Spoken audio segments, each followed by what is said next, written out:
الله معتقدين, we believe بتوفيق الله عز وجل. So he is disavowing his own power and his own intelligence, and he is depending on the power and the ability and the tawfiq of Allah Azza wa Jal. And this is, like I said, this is from the adab of the ulama, of the scholars, that whatever they do and whatever they are able to understand and be able to see that haqq or batil, it is only that they admit and they thank Allah Azza wa Jal and they are grateful for His tawfiq, that He actually made them see and be able to do and gave them the knowledge to actually do all of this. This is what Allah Azza wa Jal gave me the tawfiq again to say with respect to that one statement, which is number 2, that about the Tawheed and about its categories. I hope in this quick or relatively short halaqah that I was able to convey the truth and make you understand the true meaning of Tawheed and the 3 categories. May Allah subhanahu wa ta'ala give us the tawfiq to apply it now and to hold it as our guide in our life until we meet Allah Azza wa Jal. هذا وبالله التوفيق وصلى الله وسلم وبارك على نبينا محمد وعلى آله وصحبه ومن والاه. Any questions, comments? Sorry. Jazakallah khair. Now we are getting Tawheed finally recorded. Jazakallah khair. So my question is, I usually get this all the time. When I tell the people who seek help from other than Allah, I tell them that this is shirk. So the immediate reaction that I get, are you calling me a mushrik? And you are calling me a mushrik, even though I never mentioned that you are a mushrik. So I'm just mentioning that this act is a shirk. So how do we handle this situation? And also, if somebody commits a kufr, does he become a kafir? So the question really is about if you see somebody who is committing an act of shirk, and if you bring it to their attention or you talk to them and try to correct them, they immediately answer back and they say, are you calling me a kafir now or a mushrik? And the answer to that is, obviously there is a big difference between the two. You know, guiding somebody and showing somebody that some of what he's doing or an act that he's doing or she's doing is an act of shirk, and pointing that out and bringing the evidences to that, that doesn't necessarily mean that we are actually accusing that person of being a mushrik. Because like I said, there is a big difference between being a mushrik and between committing an act of shirk. There are, labeling somebody a mushrik or, confirming that hukum of a shirk on an individual is none of our business. None of our business. It's not me who judges that this person is a mushrik or not. My job is I am a ad'u ila Allah. If I see somebody doing something wrong, I point that out to them. And I do it in the best words and the best terms that I can find. And with, approaching the person on the side, because this is nasiha, advice. And the advice is not shaming, right? And my intent is fi sabilillah. I want that person to see the haqq and be corrected. It is not my intention to shame him so that everybody knows that he's doing something wrong. If Allah Azza wa Jal protected him or covered him up, I don't want to uncover him. I want him to see that what he's doing is wrong. And this is actually what the messengers and the prophets did. Whenever they saw their people doing something wrong, they corrected it. So we're not doing anything beyond what the Rusul and the Anbiya alayhimus salatu wassalam, our teachers, what they did. And that is the duty of every da'iyah ilallah. Every da'iyah ilallah should actually, if you see something wrong or if you see some shortcomings, then you remind people, and that's what we could do, right? So labeling or judging somebody as a mushrik, this is the duty of the Muslim judge. He is the one who can actually establish the proof and make sure that he doesn't have any doubt or any misunderstanding, right? Or any ignorance. You know, the person may be actually committing the shirk out of ignorance. He didn't know. So when you come and teach them, we're not saying that you're mushrik right out of the bat. We're actually pointing that out in a brotherly way, out of love for his khair. That, brother, what you're doing is wrong. You may not know it, but this is what Allah Azza wa Jal and His Messenger say. And this is serious. It has serious consequences, right? I'm not saying that you are mushrik. You may not have known that it is wrong. Or you may have a shubha, doubt, right? Or misunderstanding. You thought it was something else, right? That is why we mentioned this before. Let me just finish the answer by this. We said that Tariq as-salah, the one who doesn't perform prayer, he is kafir billah al-azim, wal-iyadhu billah. But doesn't mean that now if I see anybody who is not praying, oh yeah, kafir. No, it's not my job. And he may not have known that not praying is a reason for kufr, wal-iyadhu billah. He may be ignorant, right? So it's not me to label, it's not up to me. It's not my job. My job is to correct with what Allah Azza wa Jal has given me knowledge, to guide people, hidayat al-bayan wal-irshad, right? To show and show them the proof. And the hidayah of tawfiq is in the hands of Allah Azza wa Jal. May Allah guide us all. Now, and I'm sorry, one last thing. Not any person who commits shirk or kufr is a mushrik or kafir. Not necessarily. Like I said, it could be due to ignorance. That doesn't make the person a mushrik or a kafir. Like we say, not everybody who does an innovation is an innovator. Big difference, right? Until we establish the proof on them and make sure that they understand there are no obstacles and there's no misunderstanding, right? And it is, like I said, due to the Muslim judge who can do that. Until then, there is a big difference. Now. Wa alaikum assalam wa rahmatullahi wa barakatuh. I just have one question. If I go and tell somebody, a person, okay, I go and tell someone,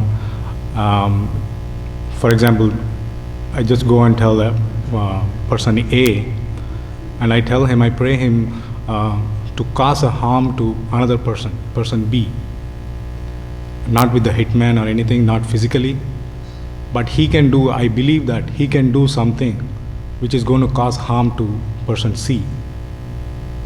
They're not nowhere, let's say, I mean, the guy who I'm asking, he's in US, the guy who I want to make harm is in Saudi or India, anywhere. Believing that, is that against Tawheed? So basically the question, to summarize it, make sure that I understand the question first so that I can answer it. The question is, if somebody believes that somebody else geographically distant can harm you, is that against Tawheed or not? Is that the question? He claims himself that he can do something, make harm to another person. Yes. He's talking about black magic. Yes. That is my question. I mean, So somebody claims that he can do that. I want to ask next. So somebody claims that he can do that. Yeah, I mean, basically, I mean, he opened it. I mean, I was waiting for the answer. So what about the sihr? I mean, sihr also the same thing. I mean, I'm just going and tell someone, if I believe in sihr, yeah, is it not against Tawheed? Kaba'ir al-dhunub, major sins.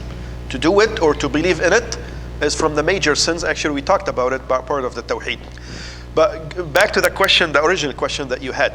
Somebody who claim that he can harm another person who is geographically distant, right, from his place.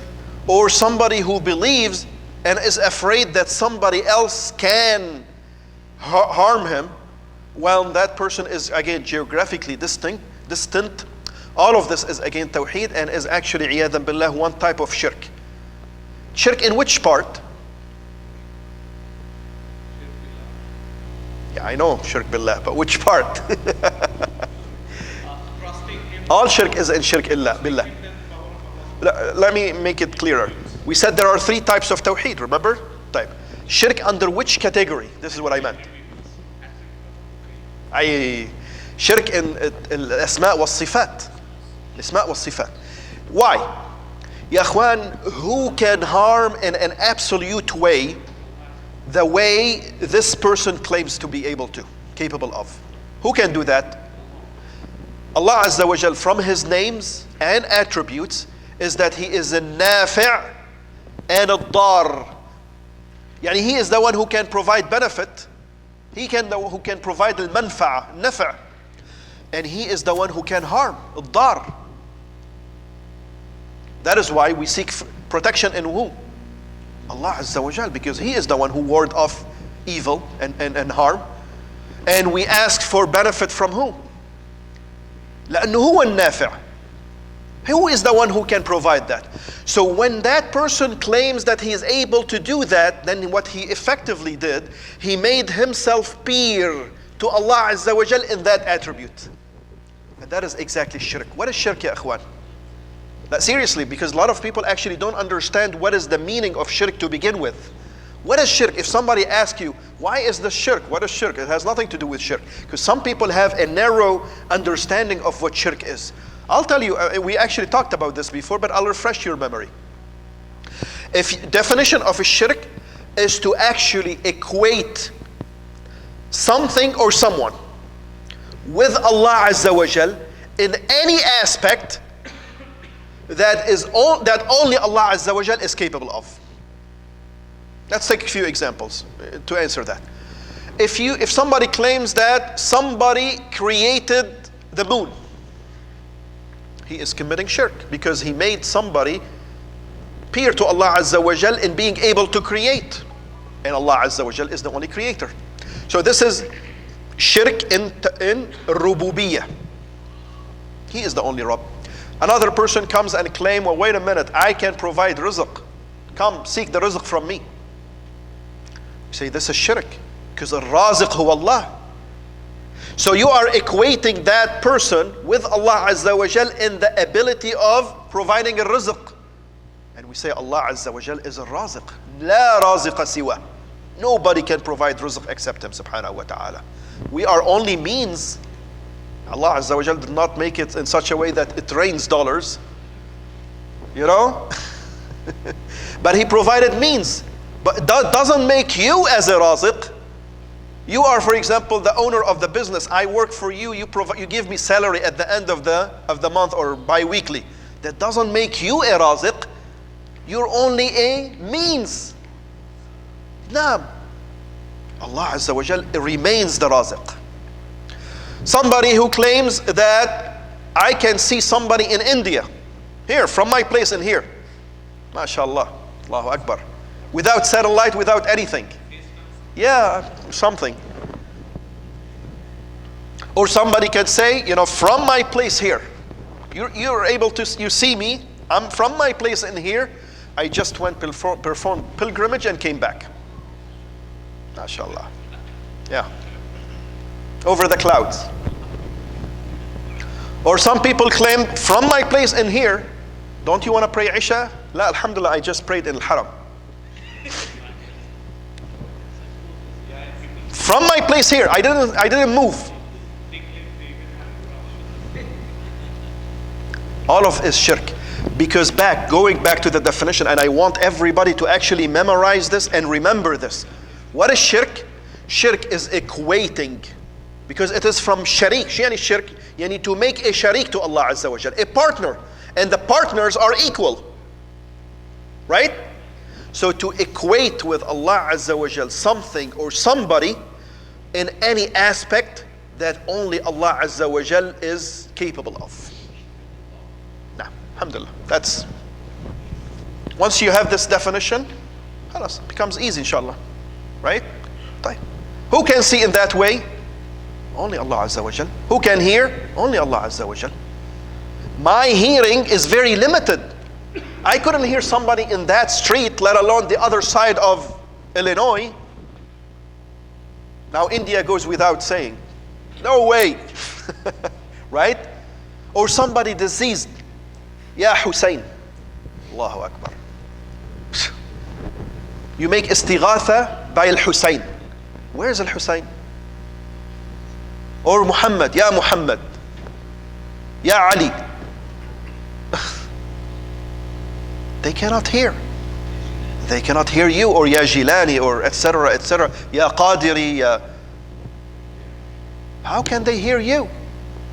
Allah Azza wa Jal, only one who can hear in that fashion. Look, Ya akhi, wallahi, we are human beings, subhanAllah, we are very, very, very weak. If something gets in our ear, our hearing becomes so reduced.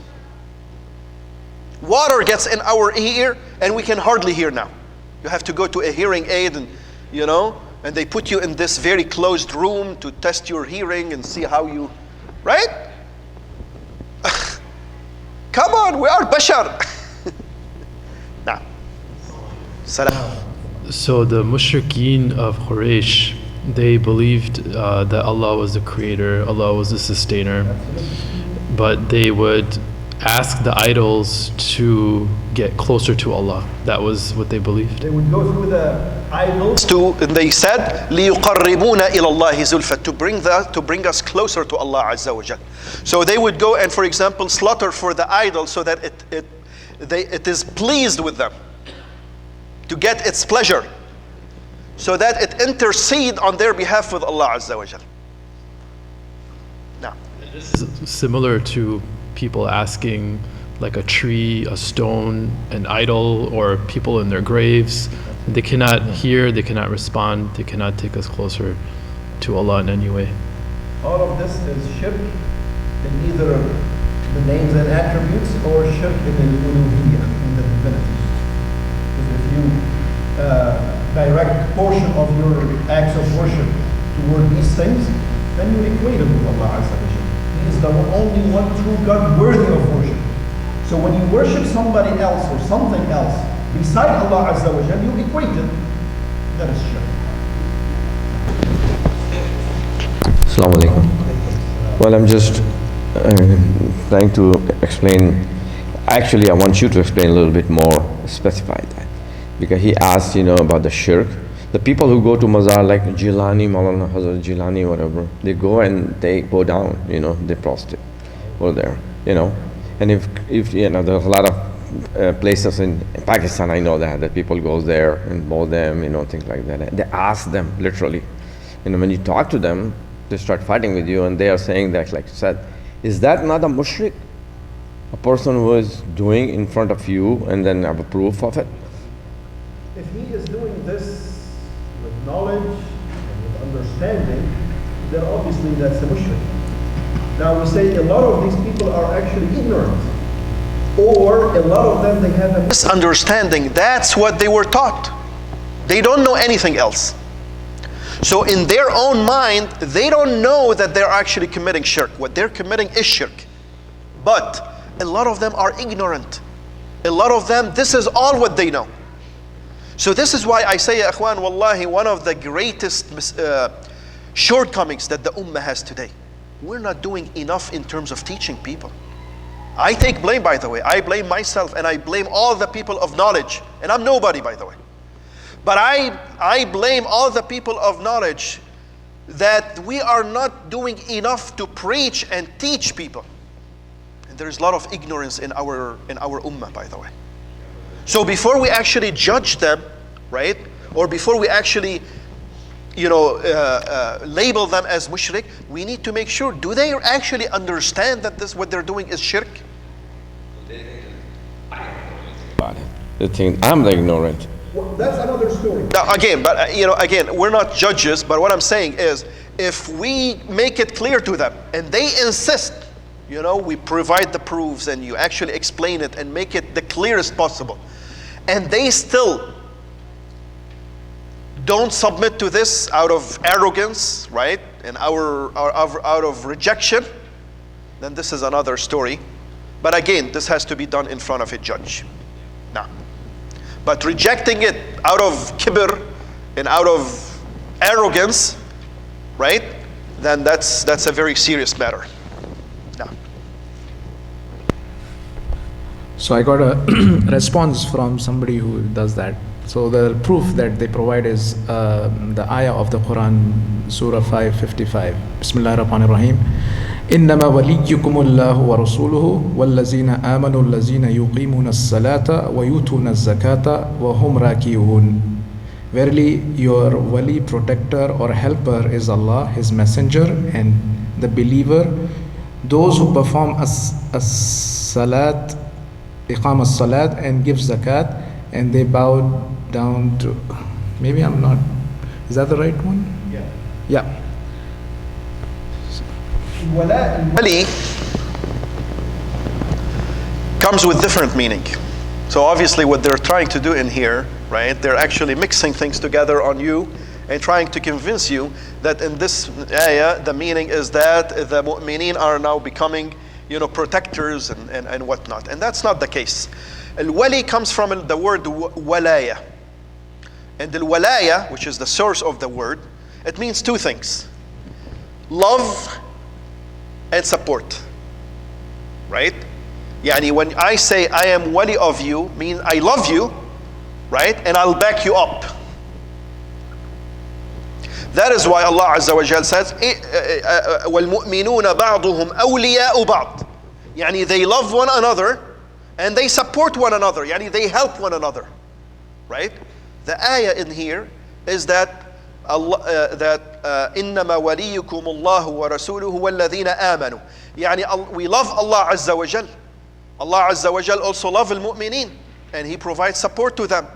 And Rasulullah sallallahu alaihi wasallam, al-mu'mineen, they have walaya to Allah Azza wa Jal and to Rasulullah sallallahu alaihi wasallam because they love their Lord and they also support His deen. This has nothing to do with protection. And they obviously don't believe that they actually protect. And ya akhwan, like I said, this goes back, to be frank with you, we are in the process of explaining Al-Aqidah Al-Tahawiyah. And you're going to see a little afterward, right, that Imam Abu Ja'far Al-Tahawi actually makes it so clear, right, that all of these are attributes of Allah Azza wa Jal. And the wali, no matter how high he gets or she gets, right, it is not the meaning that they refer to, because they make al-wali as somebody who is superficial, right? Superman, in other words. That's not the case. And I had a khutbah in here to talk about what al-walaya is and what the wali means and what is the path to reach that status of al-walaya. Ya akhwan, al-walaya, al-wali is every mu'min taqi. Every mu'min taqi is a wali. He doesn't have to be from a certain lineage or wearing a certain, garment and color and you're right and dress in a certain way. This has nothing to do with al-walaya. Al-wali is every mu'min taqi. Is a wali. Right? So every mu'min is a wali of Allah Azza wa Jal. Why? Because being a mu'min and being a taqi, it means that you love Allah Azza wa Jal and you support Him. You support His deen. This is al-walaya. Nobody protects except Allah Azza wa Jal. Nobody. Okay. Well, the thing is here, I probably said before, the teaching in India and Pakistan especially, okay, and the Arabic culture is different. Over there, wali means wali awliya. So it's like as a highest rank. Highest everything. When you call myself, if I call myself wali, he said, what's wrong with you? You're getting crazy, Huh?